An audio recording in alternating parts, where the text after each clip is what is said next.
نحمده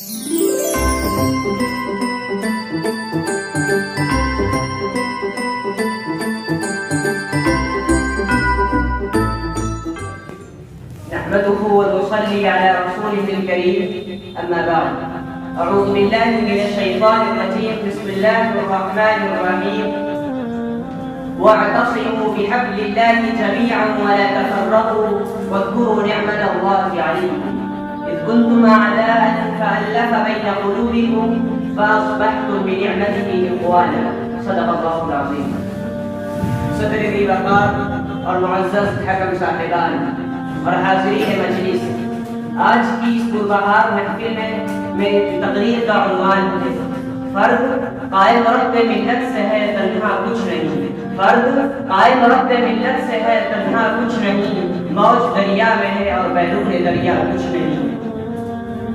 حضرات، ہر طرف یہ شور ببال ہے کہ مسلمانوں کو تباہ کیا جا رہا ہے، ان کی عزت و آبرو کو داغدار کیا جا رہا ہے، ان کے ناموس کو مٹایا جا رہا ہے، ان کو نیست و نابود کرنے کی سازشیں کی جا رہی ہیں. وہ مسلمان جنہوں نے بڑی بڑی سلطنتوں کو تہو بارہ کر کے ان کے جھنڈے چھڑا دیے تھے، افسوس صد افسوس کیا جو محکومی کی زندگی بسر کر رہے ہیں.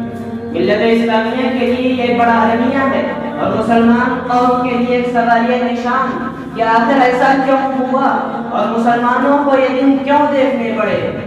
کیا اسباب و عوامل ہیں جنہوں نے مسلمانوں کے عروج کو زوال سے، اقتدار کو محکومی سے اور عزت و افتخار کو ذلت والی سے بدل دیا ہے. اس کی خاص وجہ آپسی انتشار، تفرق و تفرق، ظلم و زیادتی، بد اخلاقی اور کردار سوزی، خدا بیزاری، رسول سے دوری، شریعت اسلام سے بیگانگی اور قرآن و سنت سے بے رغبتی اور بے نیازی.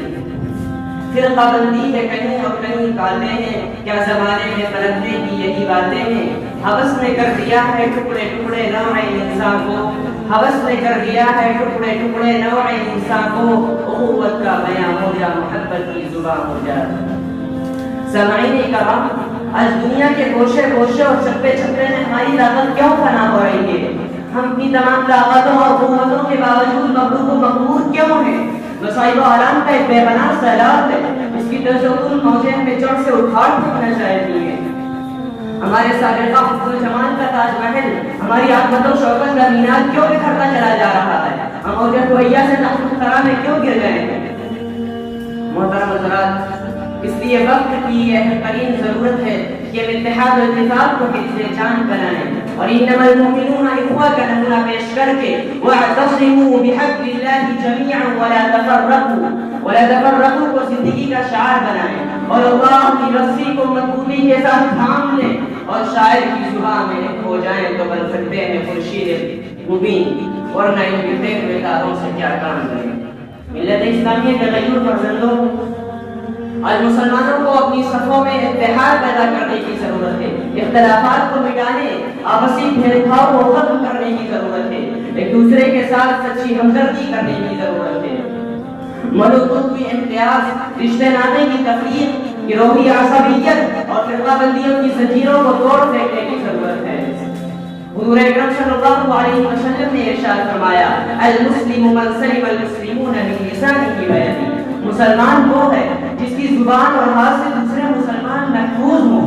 اور یہ بھی فرمان رسول ہے کہ تمام مسلمان فرد واحد کی طرح ہیں. اگر آنکھ بیمار ہوگی تو پورا جسم چبھن محسوس کرے گا، اگر سر بیمار ہو جائے تو پورا جسم تکلیف کی طرح ہوگا.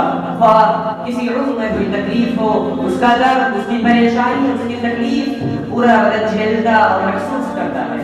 قوم گویا جسم ہے، افراد ہیں اعضائے قوم. قوم گویا جسم ہے، افراد ہیں اعضائے قوم. منزل صنعت کے رنگ پیمان ہے دست و پائے قوم. لہذا اس دھرتی پر بسنے والے ہیں مسلمانوں، اگر تم اللہ کی رسی کو مضبوطی کے ساتھ تھام لو گے تو کامیاب تم ہوگے. اگر تم فرمان رسول کو حفظ جان بناؤ گے تو کامیاب تم ہوگے. اگر تم اتحاد و اتفاق کو اپنا شعار بناؤ گے تو کامیاب تم ہوگے. اگر تم فرمان رسول کو حفظ جان بناؤ گے تو کامیاب تم ہوگے. اگر تم بھائی بھائی بن کر رہو گے تو کامیاب تم ہوگے.